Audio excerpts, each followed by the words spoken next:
அது மாதிரி கண்ணு வந்து ஒரு உயிர் உள்ள கேமரா. அது என்ன பண்ணுன்னா, அது உள்ள ஒரு லென்ஸ் உண்டு. அது வந்து எந்த பார்க்குறோமோ, எந்த பிம்பத்தை நம்ம பார்க்குறோமோ அதை ஃபோக்கஸ் பண்ணி, கேட்ராக்ட்ங்கிறது நம்ம கண்ணுக்குள்ளே இருக்கிற நார்மல் கண்ணாடி போல் இருக்கிற லென்ஸ் வந்து அந்த கண்ணாடி தன்மையை இழந்து அது கொஞ்சம் கிரேயாகவும் ஒரு ப்ரௌனாகவும் கொஞ்சம் வெள்ளையாகவும் ஆயிடுச்சுன்னா அதுதான் கேட்ராக்ட். லேசருக்கு பயந்துட்டு இருப்பாங்க, ஐயோ லேசர் பண்ணால் என்ன ஆகிடுமோ. சும்மா பயந்தா, நம்ம மனசில் இருக்கிற ஒரு பயந்தா. எந்த பிரச்சனையும் நாங்கள் பார்த்தது கிடையாது லேசருக்கு அப்புறம். பட் ரொம்ப பயப்படுறவங்க, இப்போ வேண்டாங்க அப்புறம் பண்ணுறோன்னு சொல்கிறவங்களுக்கு நம்ம காண்டாக்ட் லென்சஸ் கொடுப்போம்.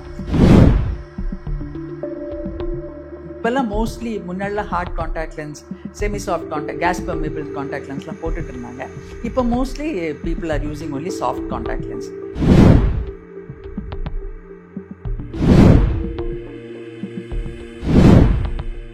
நம்ம டாக்டர் நேயர்களுக்கு என்னோட அன்பான வணக்கத்தை தெரிவித்துக் கொள்கிறேன். வணக்கம் டாக்டர். இந்த கேட்ராக்ட் இன்னைக்கு நிமிஷமாக நீங்கள் சரி பண்ணி அதை இது பண்ணிட முடியும். இது பரம்பரையாக வருதா இல்லை எல்லாருக்குமே எந்த வயசில் வரும்? ஒன்ஸ் வந்து ஆப்ரேஷன் பண்ணதுக்கப்புறம் திரும்பவும் பண்ண வேண்டிய நிலைமை ஏற்படுமா? அது நம்ம கேட்ராக்ட்னு சொல்கிறது வந்து நம்ம எல்லார் கண்ணிலையுமே ஒரு கிளியர் லென்ஸ் உண்டு. எப்படி கேமராவில் ஒரு கிளியர் லென்ஸ் இருக்கும் இல்லையா? வீடியோ கேமராவாக இருக்கலாம், இல்லைன்னா ஸ்டாட்டிக் கேமராவாக இருக்கலாம். லென்ஸ் இல்லாமல் கேமரா இருக்காது.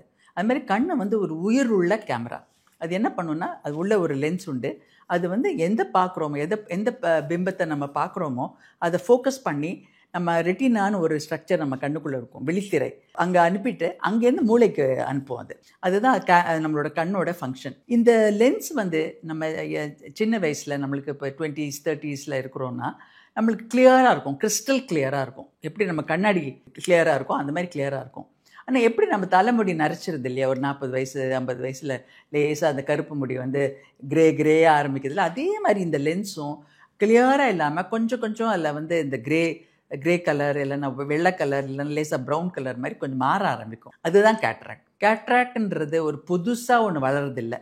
நிறைய பேர் நினச்சிட்டு இருப்பாங்க ஒரு புது டிஷ்யூ, ஒரு புது மெம்பரேன் கண்ணுக்குள்ளே வளருதுன்னு. அது கிடையாது. கேட்ராக்ட்ங்கிறது நம்ம கண்ணுக்குள்ளே இருக்கிற நார்மல் கண்ணாடி போல் இருக்கிற லென்ஸ் வந்து அந்த கண்ணாடி தன்மையை இழந்து அது கொஞ்சம் கிரேயாகவும் ஒரு ப்ரௌனாகவும் கொஞ்சம் வெள்ளையாகவும் ஆயிடுச்சுன்னா அதுதான் கேட்ராக்ட். ஸோ நம்ம அந்த கேட்ராக்ட் ஆப்ரேஷனில் நம்ம அந்த ஃபுல் கேட்ராக்டும் எடுத்துருவோம். எடுத்துகிட்டு உள்ள ஒரு இன்ட்ரா ஆக்குலர் லென்ஸ்னு ஒரு கிளியர் லென்ஸை உள்ளே வைப்போம். அவங்களுக்கு கண்ணு பார்வை நல்லா தெரியும். ஆனால் அது வந்து ஆங்கர் பண்ணுறது ஒரு சின்ன கேப்சியூல்னு ஒரு ஒரிஜினல் லென்ஸ்லேருந்து ஒரு பார்ட், அது போஸ்டீரியர் கேப்சியூல்னு அது இருக்கணும். அது மேலே தான் நாங்கள் வைப்போம் அந்த இன்ட்ரா ஆக்குலர் லென்ஸை. அது வைக்காட்டா உள்ள கண்ணுக்குள்ளே விழுந்துடும் அது. ஸோ அந்த போஸ்டீரியர் கேப்சூல் வந்து உயிருள்ள மெம்பரேன். அது ஒரிஜினல் லென்ஸில் இருக்கிற ஒரு பார்ட். அது பின்னாடி இருக்கிற போஸ்டீரியர்னா பின்னாடி, கேப்சூல்னா அது part of the original lens. அது வைக்கணும். எல்லோரும் அது வச்சா தான் அது மேலே நம்ம அந்த இன்ட்ராகுலர் லென்ஸை வைக்க முடியும். அது என்ன ஆகும்னா, அது உயிருள்ள மெம்பரேனாக இருக்கிறனால, டிஷ்யூவாக இருக்கிறனால அது கொஞ்சம் கொஞ்சமாக 2-3 வருஷத்தில் அது கிறிஸ்டல் கிளியராக இல்லாமல் லேசாக அது கிரேவாக மாறுற வாய்ப்பு உண்டு. அது புதுசாக கேட்ராக்ட்லாம் ஃபார்ம் ஆகலை.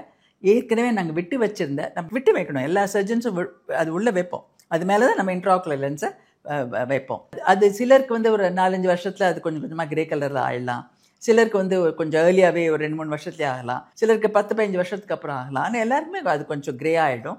அப்போது ஒரு சின்ன லேசர் ட்ரீட்மெண்ட் நாங்கள் பண்ணுவோம். அது ஆப்ரேஷன் தியேட்டருக்குலாம் கூட்டிகிட்டு போக மாட்டோம். ஒரு யாக் லேசர்னு ஒரு ஸ்பெஷல் லேசர் இதுக்குன்னு இருக்குது.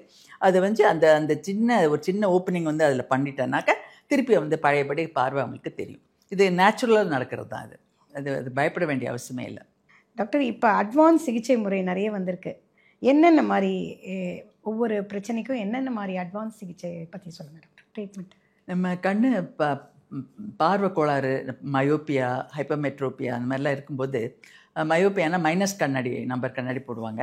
ஹைப்பர்மெட்ரோப்பியானா ப்ளஸ் கண்ணாடி போடுவாங்க. அவங்களாம் 18 வயசு வரைக்கும் நாங்கள் வெயிட் பண்ணுவோம். ஏன்னா அப்போ கண்ணு பார்வை மாறிட்டே போகிற வாய்ப்பு உண்டு, பவர் மாறிட்டே போகிற வாய்ப்பு இருக்குது. ஸோ 18, 19, 20 வயசு கிட்ட நாங்கள் பார்த்துட்டு அவங்களுக்கு லேசர் பண்ணலாம். லேசிக் லேசர்னு ஒன்று உண்டு, அதில் பண்ணலாம். லேசிக் லேசர்லேயே பல விதமாக பண்ணலாம். நம்ம பல சிகிச்சை முறைகள்லாம் இருக்குது. சிலருக்கு நாங்கள் பிஆர்கேன்னு ஒரு ப்ரொசீஜர் பண்ணுவோம். சிலருக்கு கஸ்டமைஸ்ட் லேசிக் லேசர்னு பண்ணுவோம். சிலருக்கு அது மாதிரி பல அதுலேயே நிறைய ப்ரொசீஜர்ஸ் இருக்குது. அவங்க கண்ணுக்கு எது சூட்டபிள்னு பார்ப்போம். அவங்க கண்ணுக்கு எது சூட்டபிள் அதான் நம்ம பண்ணணும். தான் ஆஸ் அ டாக்டர் அதுதான் கரெக்ட் வே டு டயக்னோஸ். இதுதான் அவங்க அப்படி இன்னொன்று கேட்கலாம், இது ஏன் பண்ண மாட்டீங்க, ஏன் இது பண்ண ஃபெம்டோசெகண்ட் லேசிக் லேசர் ஏன் பண்ணல, ஏன் இது பண்ணலன்னு கேட்கலாம். அவங்க கேட்கறது தப்பு கிடையாது. நம்ம அதுக்கு நல்லா எக்ஸ்பிளைன் பண்ணுவோம். இந்த மாதிரி பிரச்சனைக்கு இந்த மாதிரி ஒரு இதுக்கு நம்ம இது பெஸ்ட்டு, உங்களுக்கு இதுதான் உங்களுக்கு மோஸ்ட் சூட்டபுளாக இருக்கும் அப்படின்னு சொல்லிட்டு அது மாதிரி நம்ம பண்ணுவோம். ஸோ நம்ம கண்ணாடி அவுத்துற வாய்ப்பு இருக்குது. சிலர் கண்ணாடி போடவே இஷ்டப்பட மாட்டாங்க. அந்த காலத்துலலாம் காண்டாக்ட் லென்சஸ் கொடுத்துட்ருவாங்க. எப்பவும் கொடுக்குறோம் காண்டாக்ட் லென்ஸ். லேசருக்கு பயந்துட்டு இருப்பாங்க, ஐயோ லேசர் பண்ணால் என்ன ஆகிடுமோ, சும்மா பயந்தா, நம்ம மனசில் இருக்க ஒரு பயந்தா. எந்த பிரச்சனையும் நாங்கள் பார்த்தது கிடையாது லேசருக்கு அப்புறம். பட் ரொம்ப பயப்படுறவங்க, இப்போ வேண்டாங்க அப்புறம் பண்ணுறோன்னு சொல்கிறவங்களுக்கு நம்ம காண்டாக்ட் லென்சஸ் கொடுப்போம். அதுலேயே டெய்லி டிஸ்போசபிள்னு இருக்குது. டெய்லி டிஸ்போசபிள்னால் அதை வந்து அதை ஓப்பன் பண்ணிவிட்டு போட்டுட்டு அதை அப்படியே தூர போட்டுருவாங்க. அதை எவ்ரி 365 லென்சஸ் அவங்களுக்கு கிடைக்கும். ஒவ்வொரு நாளும் ஒன்று போட்டு தூர போட்டுடலாம் அந்த மாதிரி. ஆனால் கையை நல்லா சோப் போட்டு கழுவிட்டு க்ளீனாக அந்த லென்ஸ் எடுத்து உள்ளே போடணும். நம்ம சும்மா நம்ம வெளியிலேருந்து வந்திருக்கோம், இல்லைன்னா இப்போ கை அழுக்காக இருக்குது, அந்த மாதிரி தூசியான கை வச்சு அழுக்கு கை வச்சு நம்ம இப்போ கண்டிப்பாக காண்டாக்ட் லென்ஸ் போடக்கூடாது. யாராக இருந்தாலும் சரி கை நல்லா சோப் போட்டு கழுவிட்டு க்ளீனாக வந்துட்டு அப்புறம் தான் அந்த லென்ஸ் எடுத்து கண்ணுக்குள்ளே போடலாம். நம்ம இந்த லேசிக் நான் சொன்ன மாதிரி ஒன்ஸ் ஃபார் ஆல். சிலர் சொல்லுவாங்க ரொம்ப போர் அடிச்சிடுச்சு காண்டாக்ட் லென்ஸ்லாம் போட்டு அப்படின்னு சொல்லுவாங்க. நாங்கள் சொல்லுவோம் நோ ப்ராப்ளம்னு. அதுக்கு அந்த சில டோப்போகிராஃபின்னு உண்டு, கார்னியல் டோப்போகிராஃபியெல்லாம் பண்ணி பார்த்துட்டு அது சூட்டபிளான்னு பார்த்துட்டு அதுக்கு திக்னஸ் கூட பார்ப்போம். கார்னியா ரொம்ப தின்னாக இருந்தாலும் பண்ண முடியாது. ஸோ அதுக்கு எல்லாம் பார்த்து இது சரியாக இருக்குன்னு எல்லாம் பார்த்துட்டு எது பெஸ்ட்டு அவங்களுக்குன்னு பார்த்துட்டு நம்ம பண்ணுவோம். அது சக்ஸஸ்ஃபுல்லாக இருக்குது. கண்ணாடி எடுத்துடலாம், காண்டாக்ட் லென்ஸும் எடுத்துடலாம் அவங்களுக்கு. அது லைஃப் டைமாக அந்த சர்ஜரினால கண் பார்வை ப்ராப்ளம் வராதா டாக்டர்? வராது. அந்த காலத்தில் பெரிய பெரிய கண்ணாடி போட்டுட்டு இருந்தாங்க. அதுக்கப்புறம் கண்ணாடி ஒரு பெரிய இதுவாக இருந்துட்டு லென்ஸில் மாறினாங்க. இப்போ பார்த்தா யங்ஸ்டர்ஸ் வந்து கண்ணாடி தான் போடுறாங்க. கண்ணாடி ஒரு அழகாக இருக்குது, அது ஒரு பெரிய ஆளாக காமிக்கிறதுன்றதுனால யாரை பார்த்தாலும் கண்ணாடி போட்டுட்ருக்காங்க, லென்ஸோடையே போடுறாங்க. இப்போ எது பெஸ்ட்டு, கண்ணாடி பெஸ்ட்டா இல்லை லென்ஸே பெஸ்ட்டா? இதுதான் பெஸ்ட் அதுதான் பெஸ்ட்டுன்னு சொல்ல முடியாது. நம்ம அவங்களுக்கு எது விருப்பமோ அது மாதிரி விட்டுருவோம். நம்ம ஆப்ஷன்ஸ் சொல்லுவோம். உங்களுக்கு இது ஆப்ஷன்ஸ்லாம் இருக்குது, யூ கேன் காண்டாக்ட் லென்ஸ் போடலாம். காண்டாக்ட் லென்ஸ் போடுறதுக்கு உங்களுக்கு பொறுமையும் வேணும் அதுக்கு இல்லையா. நல்ல கை சோப் போட்டு கழுவணும், அது கண்ணுக்குள்ளே போடணும். தூங்க போகிறதுக்கு முன்னாடி அந்த லென்ஸை அவுத்துடணும், அதை போட்டுட்டு தூங்கக்கூடாது. ஸோ அதெல்லாம் பண்ணுவாங்க. பொறுப்பான ஒரு ஆளானும் நம்ம பார்ப்போம். நம்ம பேஷண்ட்கிட்ட பேசும்போதே நம்மளுக்கு தெரியும் அவங்க வந்து அந்த மாதிரி பண்ணுவாங்களா. கையை நல்லா சோப் போட்டு கழுவிட்டு போட்டுட்டு திருப்பி கையை நல்லா சோப் போட்டு கழுவிட்டு எடுக்கிறதுக்கு அவங்களுக்கு அந்த மாதிரி ஒரு பொறுமையான ஒரு ஆளான்னு பார்ப்போம். அப்படி பொறுமையான ஆள் இல்லைன்னா அவங்களுக்கு பெட்டர் நாட் டு கிவ். ஏன்னா அது போட்டுட்டு தெரியாமல் தூங்கிடலாம், அது போட்டுட்டு தெரியாமல் கண்ணை கசக்கிடலாம், அதுலலாம் பிரச்சனை வரலாம். அதனால நம்ம சூஸ் பண்ணுவோம் அதுக்கு எவ்வளோ சூட்டபிள் அப்படின்னு சொல்லிட்டு. Psychologically also suitable and physically நம்ம கண்ணுலேயும் சூட்டபிளாக நம்ம பார்த்துட்டு தான் பண்ணுவோம். நிறைய அந்த மாடல்ஸ் அப்புறம் அந்த சினிமா ஸ்டார்ஸ்லாம் இருக்காங்களே, அவங்க அந்த ட்ரெஸ்ஸுக்கு ஏற்ற மாதிரி கூட காண்டாக்ட் லென்ஸ் விருப்பப்படுவாங்க. அதாவது இப்போ க்ரீன் கலர் ட்ரெஸ் போட்டிருக்காங்கன்னா க்ரீன் காண்டாக்ட் லென்ஸ், அது cosmetic contact lens, green contact போடுவாங்க. ப்ளூ ட்ரெஸ் போட்டுட்ருக்காங்கன்னா ப்ளூ கலர் காண்டாக்ட் லென்ஸ் போடுவாங்க. ப்ரௌன்னா ப்ரௌன், அது மாதிரி பல கலர்ஸில் வரும். அது பேர் காஸ்மெட்டிக் காண்டாக்ட் லென்ஸ். அது ஷூட்டிங்க்கு ஃபேஸை ரொம்ப க்ளோஸ்அப்பில் காமிக்கிறாங்க, அதெல்லாம் அந்த ட்ரெஸ்ஸுக்கு ஏற்ற மாதிரி அவங்க போடுவாங்க. இப்போ சும்மா கூட பார்ட்டிஸ்க்கெலாம் போகும்போது இந்த யங்ஸ்டர்ஸ் எல்லாம் கொஞ்சம் வித்தியாசமாக இருக்கணும்ன்ட்டு அவங்க இந்த கலர்ட் காண்டாக்ட் லென்ஸ் யூஸ் பண்ணுவாங்க. அதெல்லாம் நம்ம ஒன்றும் சொல்ல முடியாது. ஆனால் கரெக்டான முறையில் அவங்க யூஸ் பண்ணணும். கையை நல்லா சோப் போட்டு கழுவணும், சுத்தமாக இருக்கணும். அப்புறம் அந்த கேஸ், அந்த லென்ஸ் கேஸுன்னு ஒன்று உண்டு. காண்டாக்ட் லென்ஸ் அவுத்துட்டு அந்த லென்ஸ் கேஸ்க்குள்ளே வைப்போம். அது சுத்தமாக இருக்கணும், அது சோப் போட்டு நல்லா கழுவணும். வாரத்துக்கு ஒரு முறை அது கொதிக்கிற தண்ணியில் நல்லா கொஞ்சம் நேரத்துக்கு ஸ்டெரிலைஸ் பண்ணணும். அந்த மாதிரி அவங்க பொறுமையாக அதெல்லாம் பண்ணுவாங்களான்னு பார்த்துட்டு அதுக்கேற்ற மாதிரி நம்ம அட்வைஸ் பண்ணுவோம். திருப்பி இன்ஸ்ட்ரக்ஷன்ஸ் கொடுப்போம். So that the understand. நம்ம எல்லாமே கம்யூனிகேஷன் தான் இருக்குது. நம்ம ரொம்ப ரொம்ப சிம்பிளாக அவங்களுக்கு புரிகிற மாதிரி எல்லாம் சொல்லி, இது இப்படி பண்ணால் இப்படி ஆகலாம், அதனால் பண்ணாதீங்க, இப்படி பண்ணால் உங்களுக்கு நல்லது, அந்த மாதிரி அன்பாக சொன்னோன்னா அவங்க they follow the instructions. Actually அந்த லென்ஸு என்ன மாதிரியான இது டாக்டர்? ஏன்னா கண்ணுக்குள்ளே ஒன்று பொருத்துறோங்கிறச்சே அது என்ன மாதிரி பிளாஸ்டிக் மாதிரி இருக்குது பார்க்க. அது என்ன? அது வேறு மெட்டீரியல்ஸ், ஹைட்ராக்சி மித்தைல் அது மாதிரி ஒரு மெட்டீரியல் இருக்குது.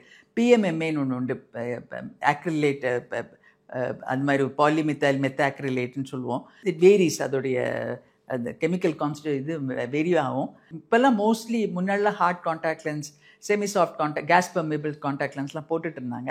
இப்போ mostly people are using only soft contact lens. அதுலேயும் monthly disposable, quarterly disposable, daily டிஸ்போசபிள்லாம் இருக்குது.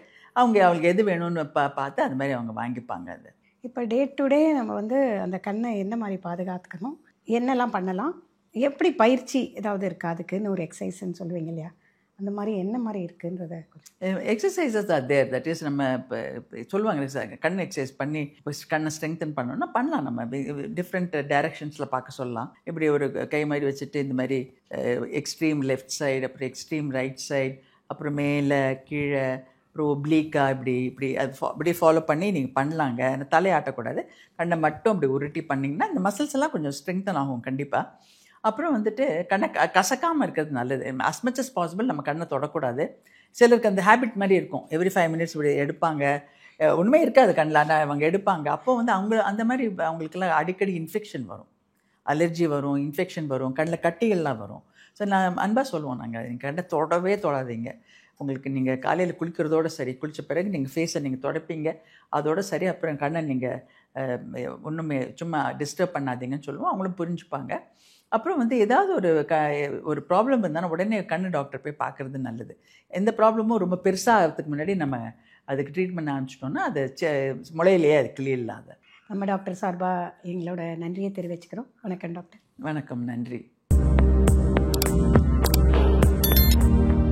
நீட் தேர்வு இல்லாமல் டாக்டர் ஆக முடியுமா? இதோ குடியாத்தத்தில் அத்தி இயற்கை மருத்துவம் மற்றும் யோகா மருத்துவக் கல்லூரி தற்போது சேர்க்கை நடைபெறுகிறது.